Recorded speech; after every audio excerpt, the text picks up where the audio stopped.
안녕하십니까. 여러분과 함께 선교학에 대해서 나누게 될 최상익 목사입니다. 저는 약 한 14년 동안 중국에서 선교를 하다가 지금은 인도네시아에서 약 한 7년 정도 선교를 하고 있습니다. 여러분과 함께 선교학에 대해서 나누게 되어서 반갑습니다. 강의에 들어가기 전에 먼저 한 가지 물어보겠습니다. 저와 여러분은 어떻게 해서 예수님을 믿어서 구원을 받게 되었습니까? 만일 저 멀리 미국이나 캐나다나 호주나 영국에서 자기 자신을 희생해서 이곳에 와서 선교했던 그러한 선교사가 없었다면 우리는 예수님을 믿을 기회도 없었을 것이고 구원받지 못했을 것입니다. 그리고 눈을 잠시 돌려서 저 멀리 떨어진 인도네시아 파푸아나 중국 내지나 밀림 지역에 있는 수많은 영혼들, 복음을 듣지 못한 사람들을 생각해 보십시오. 어떻게 하면 그들이 구원을 받을 수 있겠습니까? 선교를 하지 않으면 구원받을 수가 없습니다. 그만큼 이 선교야말로 시대를 막론하고 아주 중요한 과업이라 할 수 있을 것입니다. 저희들이 선교 강의를 함께 수강한 이후에 저는 적어도 두 가지를 기대합니다. 한 가지는 우리 모두가 파송받는 선교사가 되든지 아니면은 파송하는 선교사가 되는 것입니다. 아무쪼록 이 강의를 통해서 저와 여러분이 함께 은혜를 받는 그러한 시간이 되기를 바랍니다. 먼저 잠시 책을 소개하도록 하겠습니다. 저희들이 함께 나눌 교재는 선교학 개론이 되겠습니다. 한국선교신학회에서 여러 선교 학 교수들이 함께 지은 그런 교재로서 아주 좋은 내용이 담겨 있습니다. 그리고 기독교 선교 역사를 한눈에 꿰뚫어 볼 수 있는 간추린 기독교 선교 역사입니다. 이 책은 어려운 그러한 단어가 없이 한눈에 초대교회로부터 시작해서 지금까지 선교 역사를 한눈에 꿰뚫어 볼 수 있는 좋은 교재가 되겠습니다. 그리고 만일 여러분께서 더 선교학에 대해서 공부하기를 원한다면 선교 신학의 21세기 동향이라는 책이 있습니다. 이 책을 참고해 주십시오. 그리고 선교 성경 신학이 있습니다. 김성욱 박사님이 번역했고 조지 피터스 분이 저작한 책입니다. 그리고 찰스 반 엥겐이 지은 미래의 선교 신학이 있겠습니다. 여러분이 만일 추가로 선교학에 대해서 공부하기를 원한다면 이 책들을 참고해 주시면 좋겠습니다. 강의 진행 방법에 대해서 잠시 말씀드리겠습니다. 여러분이 강의에 참석하기 이전에 미리 예습을 해주시면 좋겠습니다. 그러니까 강의 듣기 전에 먼저 일부를 쭉 읽어보시고 그것에 대해서 요약을 해주십시오. 그런 다음에 강의에 참석해 주십시오. 강의를 듣고 난 이후에는 강의 내용을 요약해 주시는데 한 100단어 정도, 100단어라면 아마 한 A4 용지의 한 4분의 1 정도 될 거예요. 강의 요약을 해주시고 그 다음에 제가 제안하는 레포트를 해주시면 좋겠습니다. 전체 강의는 이론을 약 한 70% 정도 할 거예요. 왜 이론이 중요하냐? 제가 특별히 강조하지 않아도 여러분이 잘 알 것입니다. 이론을 바르게 알아야 바른 실행이 나올 수 있게 되기 때문입니다. 그러므로 바르게 선교학에 대해서 알 수 있도록 약 한 70% 시간을 배정하도록 하겠습니다. 그리고 약 한 3분의 1, 즉 한 30% 정도는 실습을 위해서 배정하도록 하겠습니다. 마치 행함이 없는 믿음이 죽은 것처럼 행함이 없는 선교 이론은 죽은 것과 다를 바 없습니다. 그러므로 우리가 선교에 직접적으로 참여할 수 있도록 동기를 부여하고 어떻게 하면 선교사가 될 수 있는지 그러한 방법들을 배우는 그런 시간이 되겠습니다. 그러면은 제1강에 들어가기 이전에 먼저 여러분이 제1부 읽어주시면 좋겠습니다. 제1부는 선교의 신학적 기초입니다. 제1장부터 제4장까지 있는데요. 이 내용을 한번 쭉 읽어보시고 각 장에 대해서 짤막짤막하게 한 패러그래프씩 요약해 주시면 좋겠습니다. 그러면은 여러분이 제1부 전체를 읽고 제가 강의를 계속하도록 하겠습니다.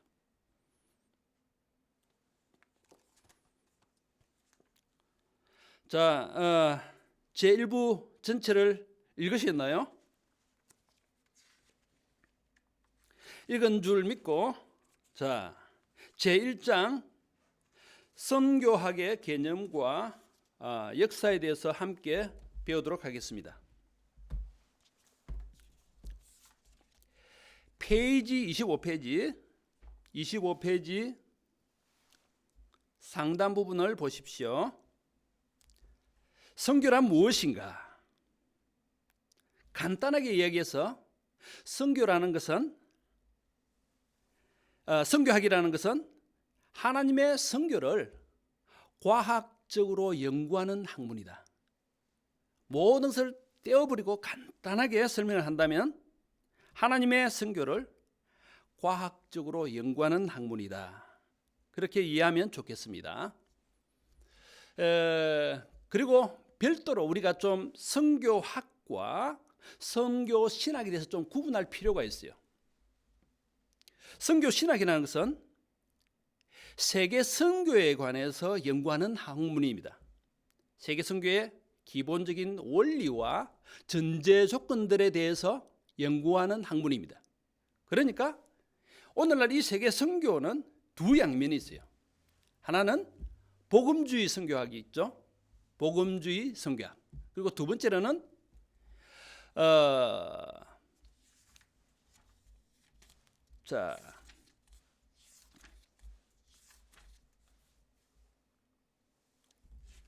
에큐메니컬 신학이 있겠습니다. 이 에큐메니컬 신학은 처음에는 좋은 의도로 나왔어요.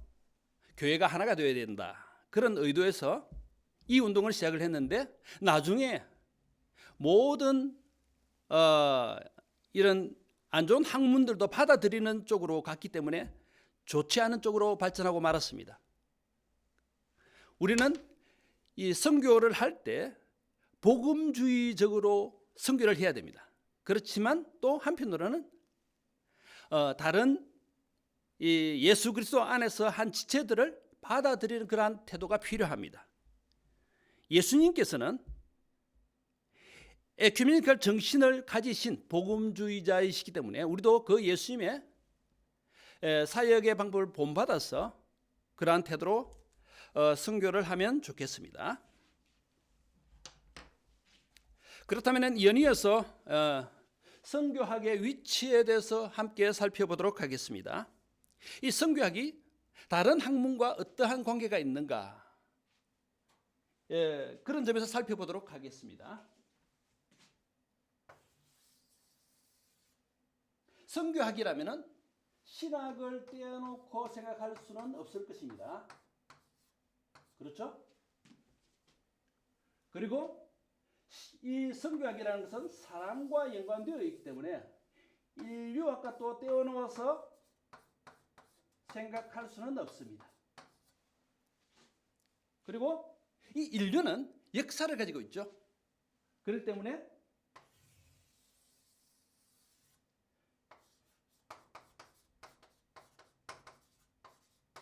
역사학과 떼어놓아서 이 성교학을 생각할 수가 없습니다. 이 신학과 인류학과 역사학이 어우러져서 바로 성교학이 탄생하게 된 겁니다.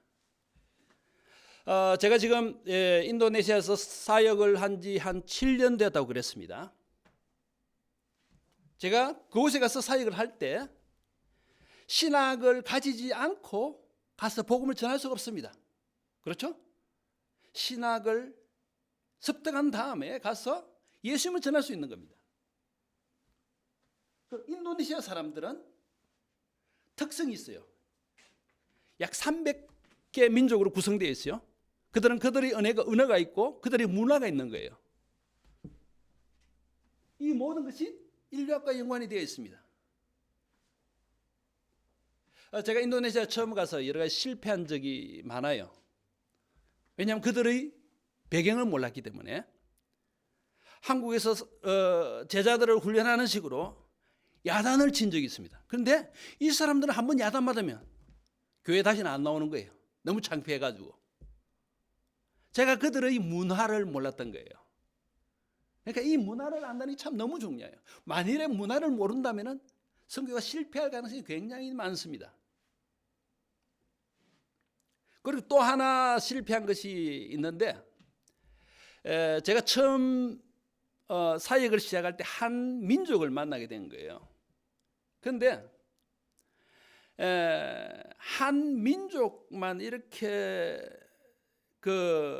모이는 교회가 되다 보니까 다른 민족이 안 오는 거예요.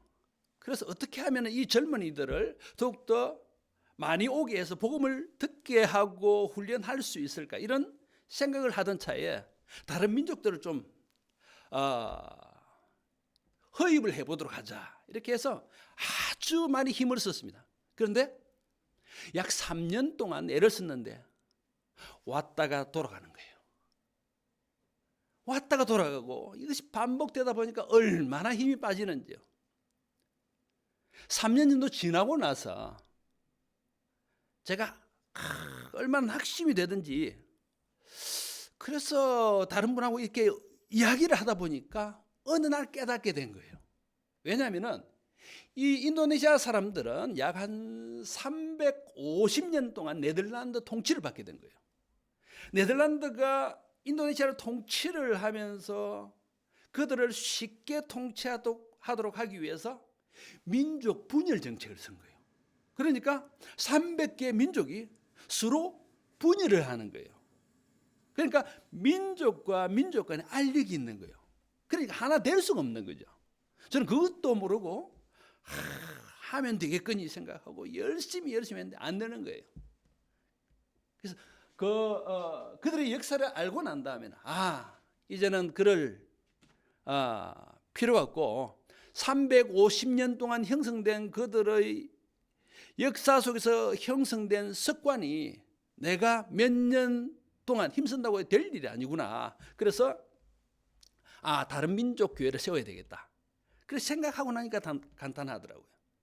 왜 그런 실패가 나왔느냐? 역사를 몰랐기 때문에 그렇습니다.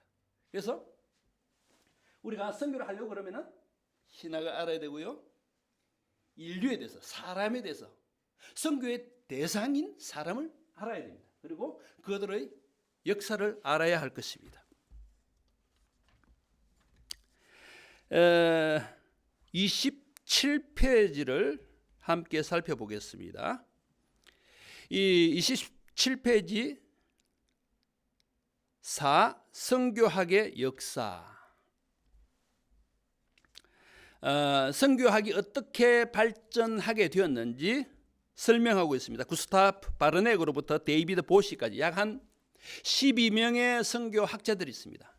그들이 어떤 주장을 하고 어떤 기여를 하였는지 간단하게 요약을 해주시면 좋겠습니다. 그러면 선교학이 어떻게 계속 발전했는가 한눈에 볼 수 있을 줄 압니다.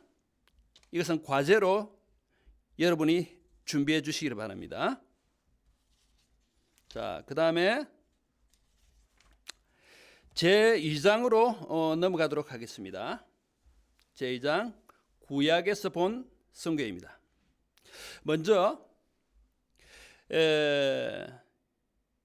선교의 책인 성경, 성경이 선교와 어떤 연관이 있는지 설명하고 있습니다.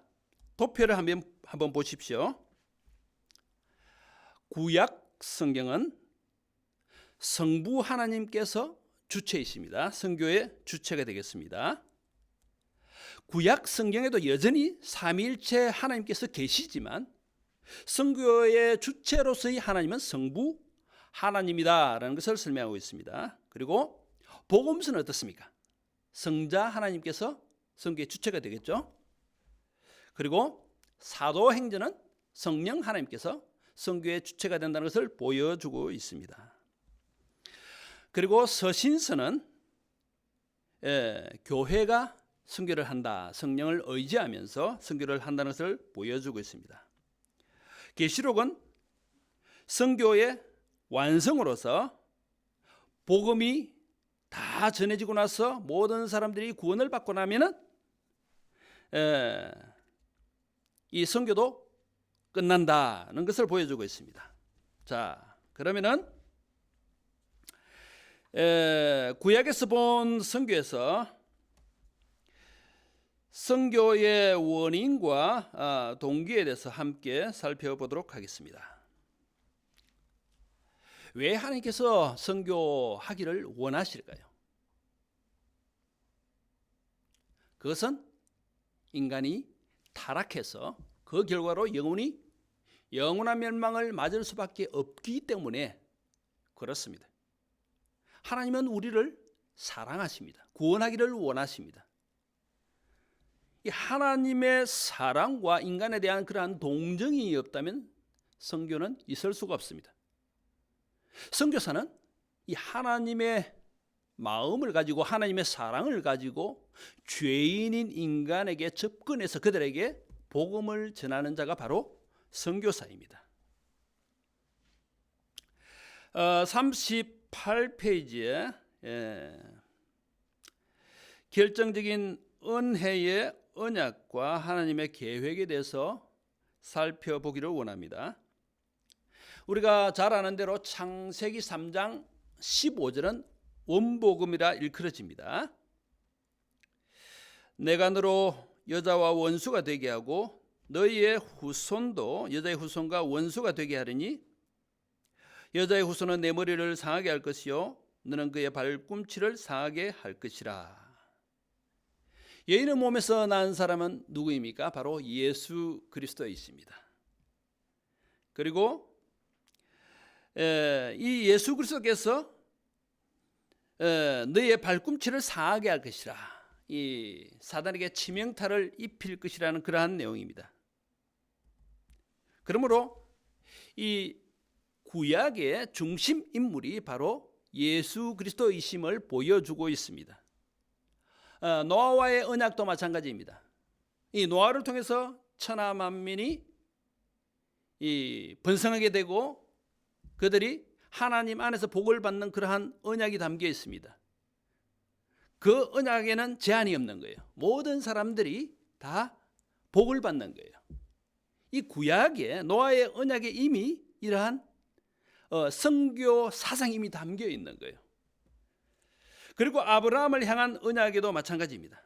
아브라함을 부르셔서 그를 복을 삼으시고 그를 통해서 천하 만민이 복을 받는 내용입니다. 그 복을 받는 내용도 제한이 없습니다. 그러므로 이 구약에 이미 선교 사상이 담겨 있다는 것을 알 수가 있습니다. 자, 39페이지 아랫부분을 중간 부분을 보십시오. 이 통전적인 선교관과 하나님의 두 명령입니다. 우리가 잘 아는 대로 이 하나님께서는 두 가지 명령을 하셨어요. 하나는 문화적 명령이고 창세기 1장 27, 28절이죠. 그리고 두 번째로는 복음의 명령입니다.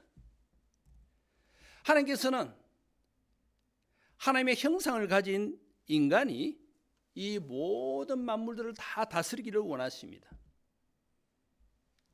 그런데 인간은 죄악을 범해버리고 하나님께서 원하신 그러한 문화는 다 파괴되어 버리고 말았습니다. 이 문화적인 명령을 수행하는 것이 필요합니다. 두 번째로는 조금 전에 말씀드린 대로 죄악으로 말미암아 하나님을 떠난 인간이 주님께로 돌아올 수 있도록 복음을 전하는 이러한 명령을 수행하는 것이 필요합니다. 그런데 이 문화 명령과 복음 명령이 따로따로 되어 있는 것 같지만 선교사는 이것을 통전적으로 수행하는 것이 필요합니다. 복음을 전하면 그들이 주님께로 돌아오게 됩니다. 그러나 많은 부분에 있어서 문화가 파괴된 것을 보게 되어요.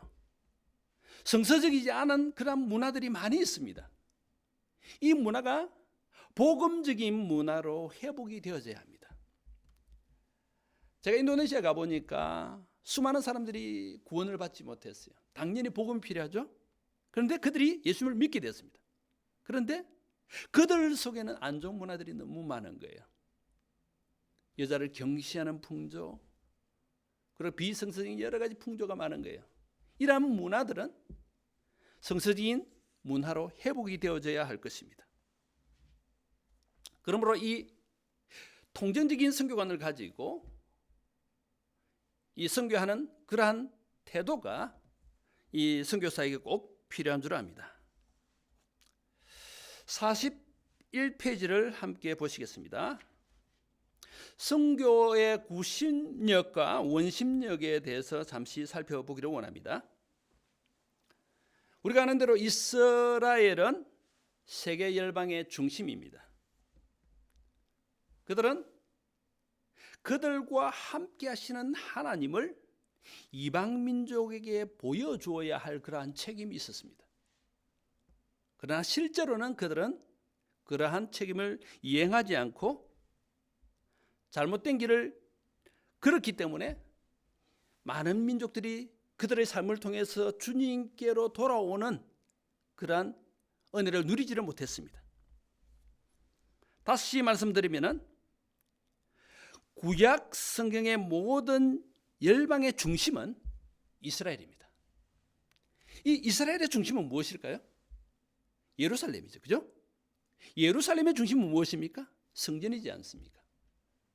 그러니까 이 구약에서는 모든 중심이 예루살렘의 성전을 향하고 있습니다.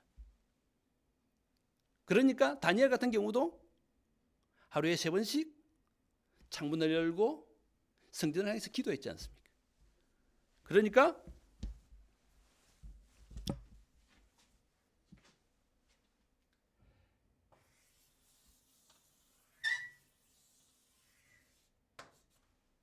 이것이 바로 구심력입니다.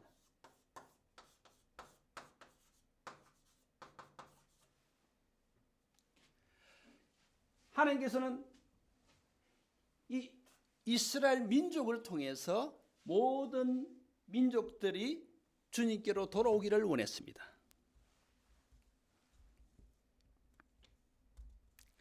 이 출애굽기 19장 6절이 아주 중요한 말씀인데 이 이스라엘 민족이 마땅히 제사장 나라가 되어야 했습니다. 거룩한 백성이 되어야 했습니다. 그들의 삶의 본을 통해서 많은 민족이 돌아와야 했으니까요. 그렇지만 그들은 그들의 역할을 제대로 못했습니다. 이것이 바로 선교에 있어서 구심력이에요. 그런데 선교에 있어서 원심력이 있습니다. 안에서부터 바깥으로 나가는 겁니다. 이것이 바로 원심력이라고 할 수 있습니다.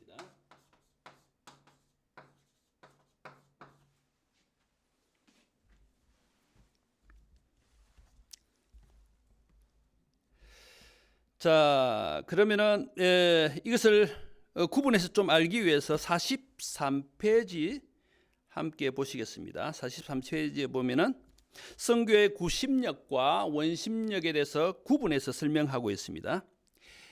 이 구심력은 이 구약 성경의 특징입니다. 이 모든 민족들이 이스라엘 민족을 통해서 돌아와야 되니까요. 그래서 이스라엘 민족은 택함 받은 민족입니다. 이 이스라엘 민족이라는 특수성을 가지고 있어요. 그리고 그들은 특권을 가지고 있습니다. 하나님의 택함 받은 특권을 가지고 있고, 그리고 이 구심력에 있어서 선교학은 모이는 교회를 강조하고 있습니다. 열방 민족들이 이스라엘로 모여야 했습니다. 그죠? 그리고 이 예루살렘 교회가 중심이 되어 있습니다. 그리고 하나님의 부르심이 중요한 거예요. 그죠? 하나님의 부르심이 아주 중요합니다. 반면에 이 선교의 원심력은 신약 성경의 특징입니다. 예수님께서 왜 제자들을 부르셨습니까? 보내시기 위해서입니다. 그리고 이것은 특수성이 아니라 보편성입니다. 모든 사람들이 다 하나님의 백성이 될 수 있다는 보편성을 가지고 있습니다. 또한 이 선교의 원심력에 있어서 또 중요한 하나는 하나님의 백성은 책임이 있습니다. 가서 전해야 할 책임을 안고 있습니다. 그리고 모이는 교회가 아니라 흩어지는 교회입니다. 흩어져서 더 많은 사람들을 주님께로 인도해야 할 흩어지는 교회입니다. 그리고 교회의 중심은 안디옥 교회입니다. 그리고 선교의 원심력은 보내심을 강조하고 있습니다. 예. 그런데 이 두 가지가 항상 이렇게 균형을 이루는 게 필요합니다. 하나님의 부르심이 없이 보내심을 받을 수가 없습니다. 즉 선교의 구심력이 없이 원심력의 역할을 감당할 수가 없습니다. 모이는 교회가 되어야 흩어지는 교회의 역할을 할 수가 있습니다. 그래서 우리가 선교를 할 때는 이 두 가지를 항상 병행을 하는 것이 중요한 줄 압니다. 선교의 구심력과 원심력, 이 두 가지를 항상 균형을 이루어서 사역을 한다. 그런 개념을 가지면 아주 균형 있는 사역을 할 수 있을 줄 압니다. 44페이지에 구약 성경에 나타난 하나님의 섭리와 이스라엘의 노래에 대해서 함께 살펴보기를 원합니다. 조금 전에 말씀드린 대로 선교라는 것은 신약에만 있는 것이 아니라 이미 구약에도 있다고 말씀드렸습니다. 그 여러 가지 하나님의 섭리를 볼 수가 있는데, 첫째로는 우리가 잘 아는 대로 이스라엘 민족이 출애굽을 할 때 어떻게 했습니까? 구원받은 사람들은 이스라엘 민족뿐이었습니까? 아니면은 문설주의 피를 바르고 그 안에 있는 모든 사람이었습니까? 누구든지 이방인이든지 아니면 종이든지 아니면 이스라엘 민족이든지 어떠한 사람이든 막론하고 문지방 안에 있는 사람들은 다 구원을 받았습니다. 이미 이 출애굽 사건 속에 하나님께서는 이미 이 선교에 대한 이런 하나님의 뜻을 이미 갖추고 있다, 이렇게 이해하면 좋겠습니다. 그리고 우리가 아는 대로 여리고성에 살았던 기생 라합, 아모리 여인이었죠. 그도 나중에 메시아 탄생에 아주 중요한 역할을 합니다. 그리고 아울러서 이 모압 여인 룻, 다윗의 정조모였죠.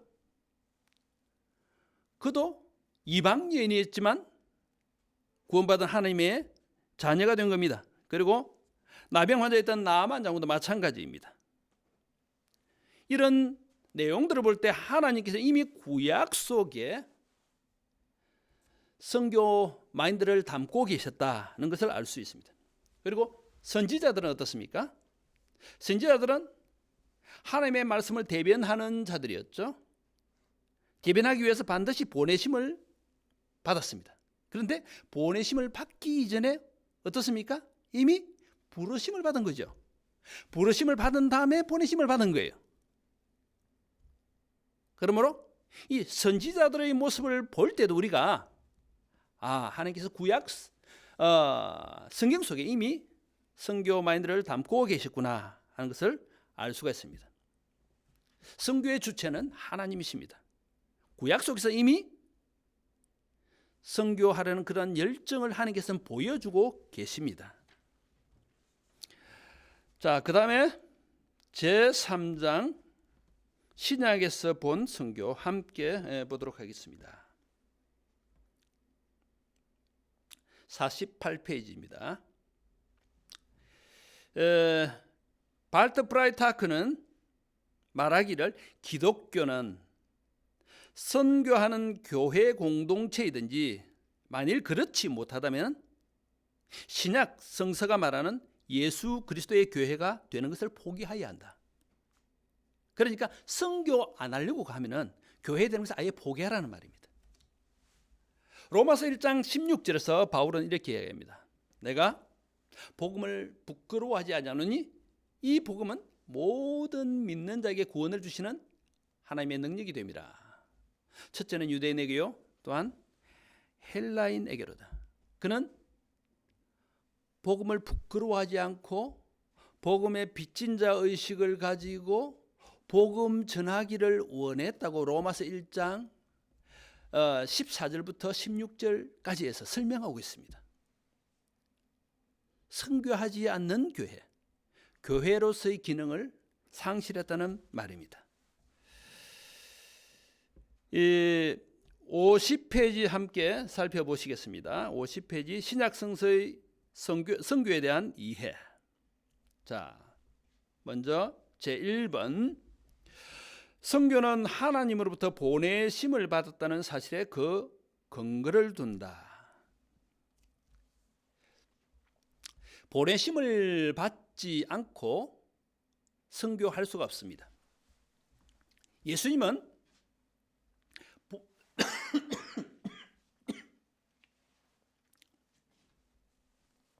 보내심을 받았다는 자아의식을 가지고 사역했습니다.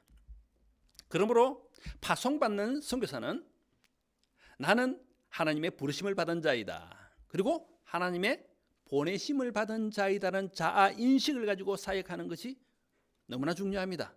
그래야 그는 바른 삶을 살 수가 있는 거예요. 현지 사람들을 사랑할 수가 있는 거예요.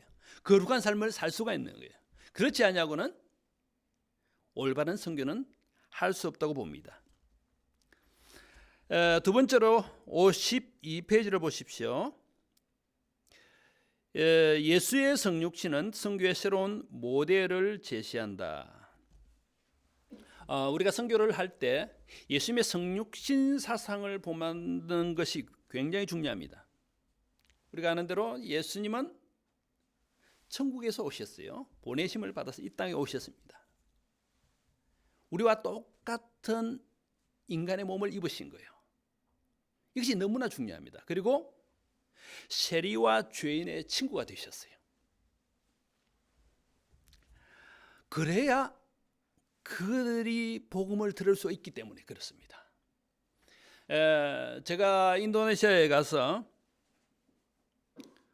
처음 그쪽에 사역을 시작할 때에, 지금도 마찬가지입니다만 제 차가 없이 그곳에는 앙꽃이라는 대중교통수단이 있어요. 아주 조그만 버스예요. 미니버스예요.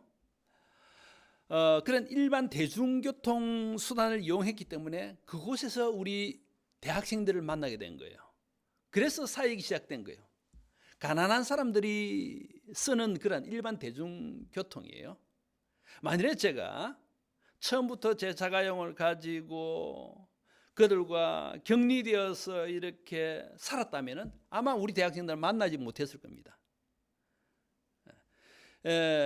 앙꽃을 이용을 했기 때문에 그들을 만날 수 있었고 그들을 초청을 했습니다. 예수님은 수시로 사람들과 만나서 식사 교제를 나누었습니다. 이것도 하나의 성육신 사상입니다. 저희들이 처음 그쪽에 살 때, 인도네시아 살 때 현지 빈민촌에 살았습니다. 그래서 집에는 뭐 그렇게 높은 담이 없어요. 현지인들과 얼마든지 대화를 나눌 수 있는 그러한 아주 터인 환경이었어요. 그러니까 이웃들과 아주 친하게 지냈습니다. 밖에 나가서 뭐 채소도 사기도 하고 그들과 함께 밥을 먹기도 하고 교제도 나누기도 하고요. 그러니까 그들의 삶을 잘 이해할 수가 있었던 거죠. 그 때로는 그들을 초대해서 뭐 함께 나누어 먹기도 하고요.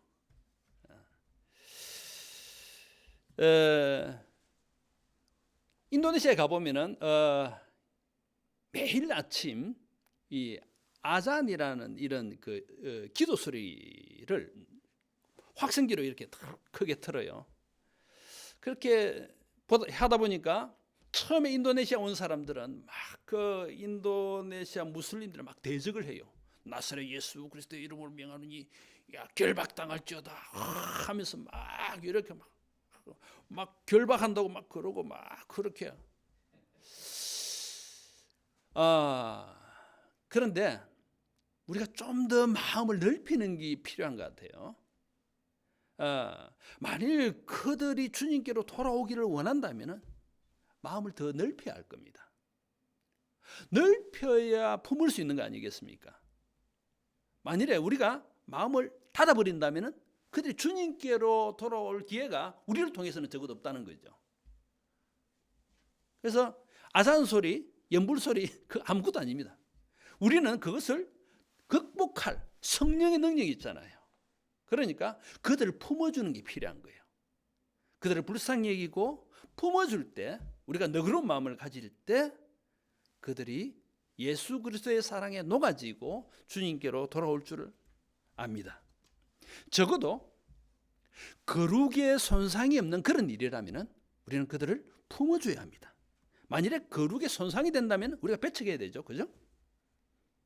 그래서 예수님의 성육신 사상을 본받아서 그들을 받아주고 함께하고 그들과 대화를 나누고 시간을 함께해서 그들이 우리의 삶을 통해서 흘러나가는 예수님의 사랑을 볼 때 그들이 주님께로 돌아올 줄 압니다. 그 다음에 자 56페이지를 잠시 보십시오.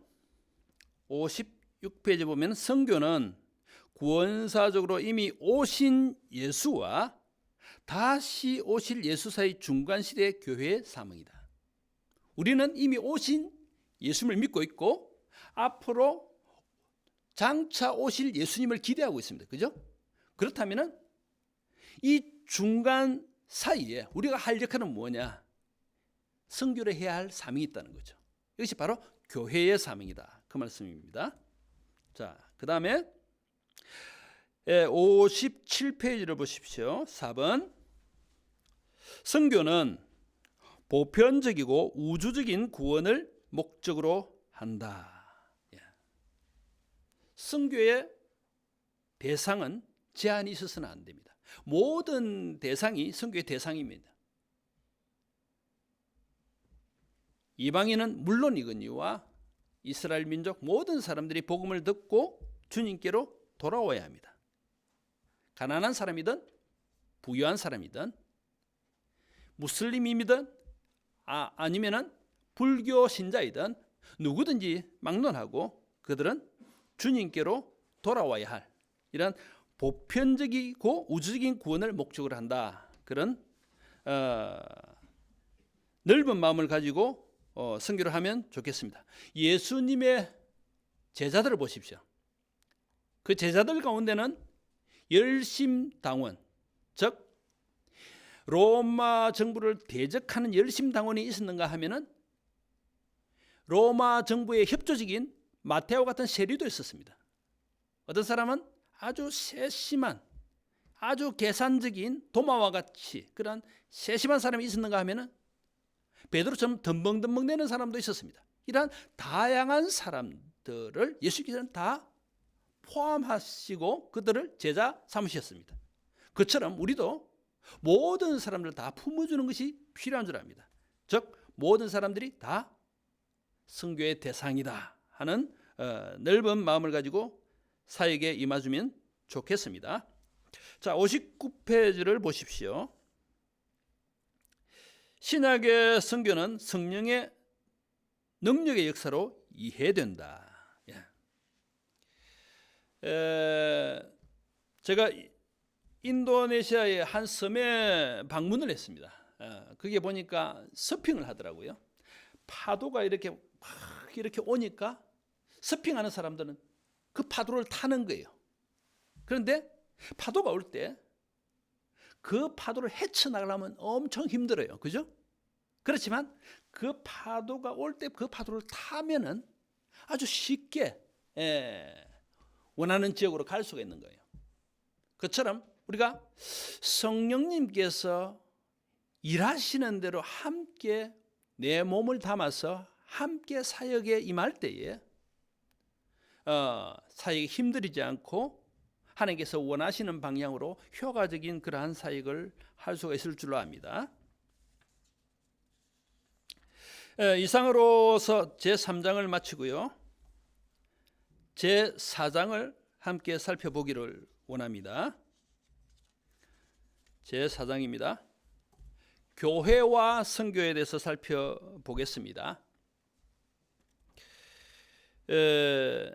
선교를 하는 교회가 어떠한 태도를 가져야 할 것인가? 많은 경우에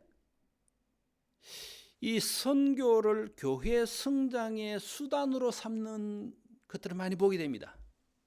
목적이 아닌 거예요. 그러다 보니까 교회가 어려우면 선교부터 중단합니다. 아주 잘못된 그러한 개념일 것인 줄 압니다. 제가 알고 있는 한 교회가 있습니다. 전주 안디옥 교회라고. 그 교회는 이전부터 이 좋은 건물이 없었어요. 이 깡통인가요? 이렇게 깡통교회라고 이렇게 불려지는데 그런 건물도 없고 그렇지만 재정의 60% 내지는 70%를 선교에 질주를 하면서 투자를 하면서 아주 선교에 매진을 하는 것을 보게 됩니다. 그러니까 모든 성도들도 선교에 헌신을 하게 되고 교회는 살아나는 것을 보게 됩니다. 선교를 목적으로 삼는 교회, 그것이 건강한 교회입니다.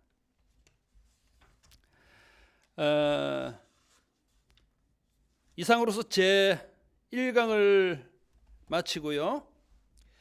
다음 제2강 내용에 대해서 여러분께서 미리 읽어주시면 좋겠습니다. 이 교재는 제2부 선교의 역사에 관한 건데요. 이 교재의 선교의 역사 대신에 제가 아까 전에 소개해드렸던 간추린 기독교 선교 역사, 이 교재를 전부 다 한번 읽어보십시오. 전체를 다 읽어보시고 제가 생각할 때 한 이틀이면 다 읽을 것 같습니다. 그리고 이 내용에 대해서 짤막하게 요약해 주시면 좋겠습니다. 청강해 주셔서 감사합니다.